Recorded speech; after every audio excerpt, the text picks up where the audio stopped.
May, it's great for you to join us today. Yeah, it's good to see you guys. Thanks for having us here. Yeah. It's been a busy week. And so we were talking, before the show, it's a busy week every week. I feel like I haven't slept since we started. Every once in a while, it's like, oh, wow, we just started month 3. It's like, wait, you're telling me that 2 months ago Joe Biden was president? Like, no, it must have been 2 years ago. But, here we are. Yeah, you guys keep an incredible pace. You worked in the first administration. How is this one different so far? So it's interesting. So I was day 1 to the last day. And so there's a difference. The first 100 days just have a different pace. They just are faster. But the way that we hit the ground running, our 100 days this time has been entirely different. So I worked on the transition during this second term. And, we had almost 50 executive orders prepared, ready to sign for day 1. So the pace actually started in November, well before November, where we had all of our, cabinet secretaries named, ready to go. We had all of these executive orders. We had all of our policies logged. And I think the other big difference is that people are implementing sort of more than we expected them to. So during the first term, we would sign an executive order and I'd say, hey, where are you on that? Where are you? Like, let's go. This time I signed an executive order. They're like, we did 40 things. I'm like, whoa. Like, actually, I was hoping for 20. We can do this at our, in a normal. We want to be able to get press on everything. We want people to know. So people are implementing these to the moon, and I'm so excited about it, but it's just like a very different experience. So what do you think of so far as your biggest success? What is it that you're most proud of? It's the border. It's definitely the border. So our border security was embarrassing during the Biden administration, but more than embarrassing, it was dangerous. You really had no idea who was crossing over the border, and it was inexplicable. And Kamala Harris kept saying, well, as long as it's the Republicans' fault, right? As long as we have this bipartisan border bill, everything will be safe. But actually, so much of the border, people don't even realize, is our relationships with other countries, because it's about deporting people. And to deport them, you've got to send them back to countries who they don't want these people. These are criminals. This is not a desirable bunch of people to have back. And so it is actually President Trump's strength in foreign policy that is driving a lot of the bus on our border security. So yes, people see the National Guard, they see the military, they see border security doing their jobs, and that all matters. That is relevant. But it is his strength in being able to say, hey, guess what? El Salvador, we're sending some Venezuelan gang members, and El Salvador is like, great, sending them to a work camp. So that difference, that strength in the president, I think, has been the most meaningful difference. You brought up El Salvador, obviously subject of legal case controversy. Secretary Noem was there yesterday, but also the appeals court in D.C. ruled 2-1 yesterday to keep the freeze on. Where do you guys stand on that? What's your reaction to the latest ruling, basically pausing your ability to do that? Well, as an initial matter, the fact that a district court judge thinks that this is a justiciable case, where in order for judges to have authority to rule in something, why can't they actually have to have a law that says that they can crawl in and rule here. And so this law actually does not give a judge any meaningful hook to actually insert himself. How is he going to decide whether or not the conditions, this is sufficiently invasive? Like, this is an invasion. If we say it's an invasion and he says it's not, who wins? The executive, who is in charge of the military and can determine whether Venezuelan gang members are invading our country, or a district court judge who has none of the facts and only has, somewhat serious Trump derangement syndrome. And so we don't think that this is a case that should have been with the courts at all. But then certainly to say you have to turn planes around, all of a sudden now it's as if a judge is determining our war plans, and that, that's not okay. That said... Right, but now you have the appeals court that's basically backed him up so far. Right, so what the appeals court has done is basically say we can't deport new people, but there's been no directive of you got to go into El Salvador and start finding people. And so we're in complete compliance with that, which is there are people who have been identified. These are gang members. These are dangerous people. These people need to be deported, and they're currently not. And the American people want them to be. This is within the president's authority to do. So we definitely disagree but the administration is in compliance with this court order. What do you make of the argument? And I certainly hear this from we have a lot of Trump voters who follow us as well, who are like, I would feel better if they still went through the process, the existing process. Why not? Why deport them without going through a judge and letting them have their day in court? Well, we definitely are going through that process for your run-of-the-mill illegal border crosser who has no right to be here, who the Biden administration basically lost track of. So that legal process is taking place. But the fact of the matter is, when you have a foreign country that is purposely sending terrorists, gang members, into your country, then there's due process is protecting your country. I mean, that would be like notifying a country that you're of your foreign policy against them as you're going to take some sort of action. I think they're just on different planes. There's the civil immigration process, which is you broke the laws, and then you're going to get due process, and you're going to get removed, and we're going to do it as efficiently, but with as much process as possible. And then there's an invasion. And to treat those two things as though they're the same, to treat a country's active aggression toward the United States as if it's the same as like somebody who wants a better job, they're not the same, and they shouldn't be treated the same. Sorry, just one follow-up there. Yeah. There have been a couple of the individuals, their lawyers were saying they were actually asylum seekers. Curious, are you guys foolproof that every single individual sent to El Salvador was a member of that gang, or is there the possibility that a couple people may have been sent there who were not? This was a very robust, very well-researched, very coordinated effort by the Department of Homeland Security in coordination with law enforcement. This is not something that happened overnight. This is something that they were very coordinated, very focused on. And so we have the best law enforcement agencies in the world, and I think they executed their mission as they should have. I want to switch gears and talk about Doge. How do you think it's going so far? Yeah, so I actually wasn't, when Doge was first announced, I wasn't sure they'd be able to do it because so many people throughout the years have said, we want to fix government, we want to cut fraud and waste. Yeah, this goes back decades. It's like, oh wow, you think you're so special. You're the first person who thought of this. And it just didn't feel possible. It just didn't feel possible. And now I realize what you actually did need was for somebody who just was going to say, I'm going to do it. And so I think it's actually going really well in the sense that they're showing us what's possible, the things that we didn't even think about. So one of the executive orders that we signed recently that people didn't notice that much was called America's Bank Account. And this is the way that Treasury gives money out. And this is a Doge focus. And it's not the thing that gets all the attention about USAID or whatever.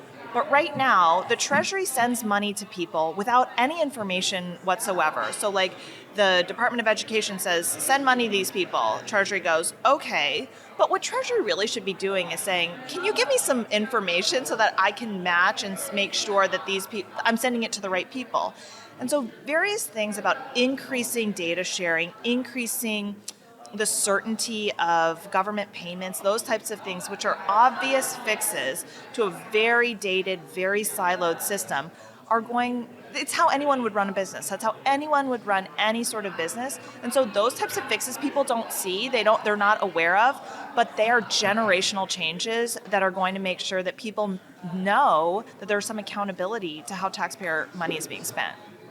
One of the things we do hear from some of our listeners and the people who follow on Instagram, who are supporters of the Trump administration, and they're all for cuts and finding fraud and abuse and waste, but they do have concern in terms of the way some of it's been implemented, and they feel like some of the cuts have been indiscriminate. So obviously this is a concern that we have as well, because if the White House feels as though things are being cut that shouldn't be, that's bad. So nobody is more interested in making sure that these things are right than me and then the rest of the members of the White House. So I think this is what the president, when he announced Doge is going to be acting with a scalpel and not a hammer, it's exactly to that, which is... is there a feeling that a hammer was used in those first few weeks? I think so. And I think anyone would say that, but which is not to say that was a bad thing. I think USAID, if you look at USAID spending, and you try and justify it, there are obviously some pieces that are very, Ebola funding, those types of things that really should be. But by and large, this is just humanitarian assistance that we would like to spend. And Americans have no oversight of what it is. They have no buy-in in what it is. And if the average American household is paying $18,000 in taxes, how much would you come up to an American family and say, how much of that money do you want to be going to fill in the blank, economic development policy in a country you've never heard of? And maybe they would say, I don't know, $50, but most people would say zero. I mean, if you actually ask people how much they would want to spend for climate reduction, they say somewhere around $1 or less. And so it's about being good stewards of taxpayer money and what people think that this should be going toward. But all to say, I think scalpel is the right approach. But at the same time, you have to take big actions, because if you don't take big actions, then you're just going to continue seeing what you see, which is every year we rack up another $1.5 trillion in debt, and that affects all of us. We're not going to be able to have new bridges, new roads, new infrastructure, high education quality, clean water, clean air. All of that depends on us having money. And we will have no money if it just keeps going out the door without anyone watching. Can I ask you just a quick follow-up about that? You had mentioned that you were skeptical about Doge in the beginning because every administration has tried to do this. How much do you attribute the success that you are seeing to Elon Musk, who is not from the traditional political background? I think all of it. I mean, he is working with a team that's excellent. So I work with a lot of people in Doge who are really smart lawyers who have thought about deregulatory approaches that are unique, and then he's working with these data scientists who can get into the agencies and really see. So Elon is necessary but not sufficient. The team really is incredible. But I would say Elon Musk's pace and his vision of what's possible and his rejection of, well, we've always done it this way, was a kind of necessary. And I think it's very similar to President Trump, which is why are we doing this way? Why can't we do it this way? And it's hard actually as a staffer to be constantly pushed, because it's so much easier to just do what you've always been doing and to always have to prove, why are we doing it this way? Why can't we change it? Why can't we move? It makes for a very long day, and it makes for a very taxing day. But at the end of the day, that's what people expect out of their government, is to do better. And I think Elon sets that pace, sets that tone, and then finding a really great team to execute it. What do you make? This is interesting. What do you make of the argument that government and business are separate? That you shouldn't run a government like you run a Silicon Valley company, and maybe there's merit to what he did at X and the way he cut, but that government is sort of there to fill in the blanks. It's not there to make a profit. So I actually am, I buy into that completely. Business and government are different, and you really have to know government in order to fix government. So I think actually Trump 1.0, a lot of people were a little bit new.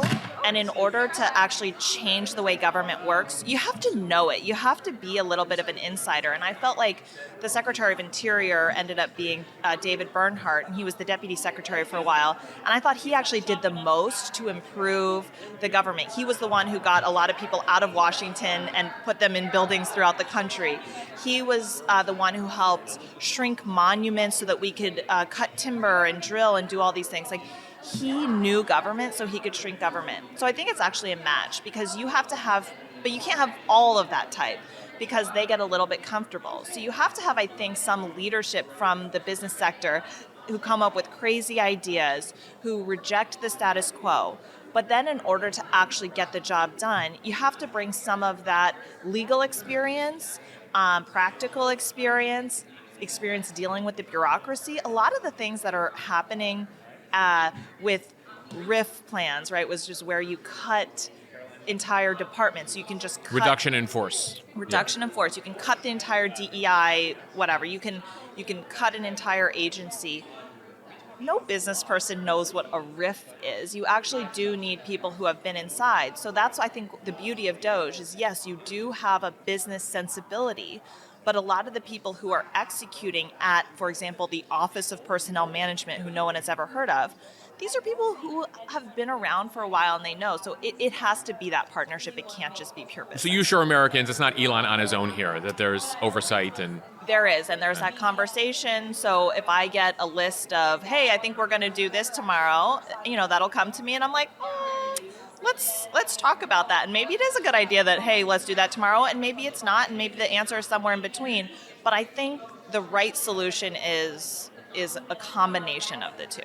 So you were involved as well in the anti-Semitism task force, negotiating with universities like Columbia University on some of the changes that you're looking for. What has the reception been from some of the officials on some of these campuses to the changes that your administration is looking for?